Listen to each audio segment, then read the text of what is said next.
Bonjour et bienvenue. Un accident de la route a fait 5 morts sur l'axe Kaolack-Keur Madiabel. Un bébé de 5 mois et sa maman font partie des victimes. 4 blessés ont également été enregistrés. L'accident est survenu dans la nuit du samedi. Une voiture 7 places s'est retrouvée en face d'un véhicule. Il s'en est suivi un choc violent. Une mystérieuse maladie sévit actuellement à Kayar dans la région de Thiès. Les personnes touchées sont atteintes de diarrhée et de vomissements. La progression de la maladie est inquiétante. 74 cas ont été détectés en l'espace de 48 heures. Au niveau du district sanitaire, l'infirmier chef de poste a effectué des prélèvements pour l'analyse. Le nouveau directeur du camp pénal de Dakar, l'inspecteur Omar Diop, prend fonction et remplace Baal Conté, qui a été relevé de ses fonctions suite à l'évasion du prisonnier Boy Djiné. Ce dernier a été retrouvé en détention à la chambre 2 du quartier de haute sécurité. L'information signale par ailleurs que les gardes pénitentiaires qui étaient en service le jour des faits sont toujours mis aux arrêts de rigueur pour 10 jours, ce en attendant les suites de l'enquête pénale menée par la sûreté urbaine de Dakar.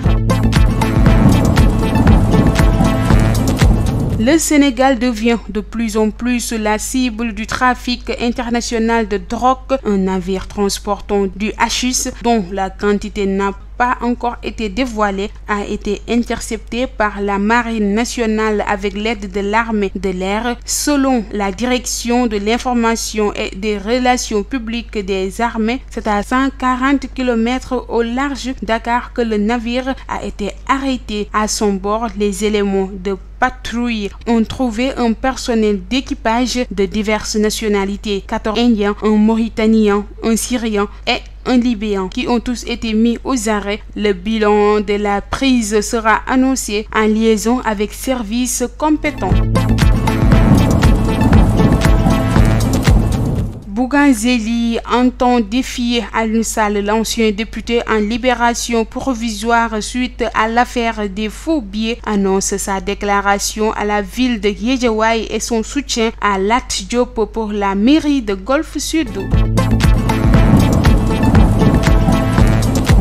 Le maire de Médina, Bamba Fall, prévient ses détracteurs. Il a saisi l'occasion lors d'un meeting de Sargal à la place de Santhiaba face à ses militants. Il déclare ouvertement: la guerre à la majorité présidentielle, c'est la guerre comme à la guerre maintenant. À partir de la semaine prochaine, je verserai dans l'opposition radicale et j'y serai avec Ousmane Sonko et Khalifa Sall, a-t-il déclaré. Le maire de la Médina dénonce ainsi le blocage de ses activités et projets. J'ai toujours observé une position d'opposition républicaine, mais je crois que cela commence à trop faire, fulmine-t-il.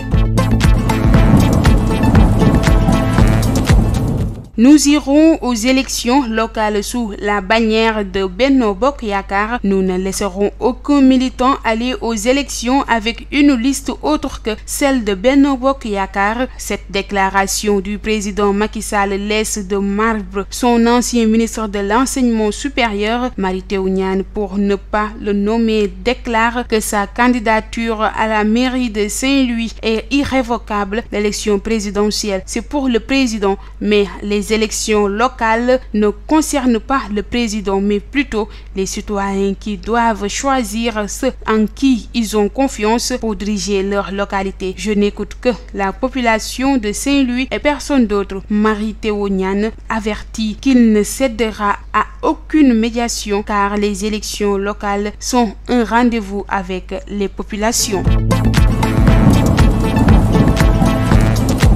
Mansour Faye répond à Mary Teuw Niane qui soutient que toutes les réalisations sont l'œuvre du président de la République et non de la mairie. Certains véhiculent de fausses messages, mais je peux vous rassurer qu'aucun maire ne peut développer sa commune sans le soutien du président Macky Sall. C'est lui qui accompagne pour le développement des territoires, insiste le frère de la première dame Marième Faye Sall. L'actuel maire de Saint-Louis appelle ainsi les populations à ne pas se laisser divertir à propos de qui sera le prochain candidat de Benno Bokk Yakaar à Saint-Louis. Mansour Faye souligne que le président Macky Sall fera le bon choix le moment venu.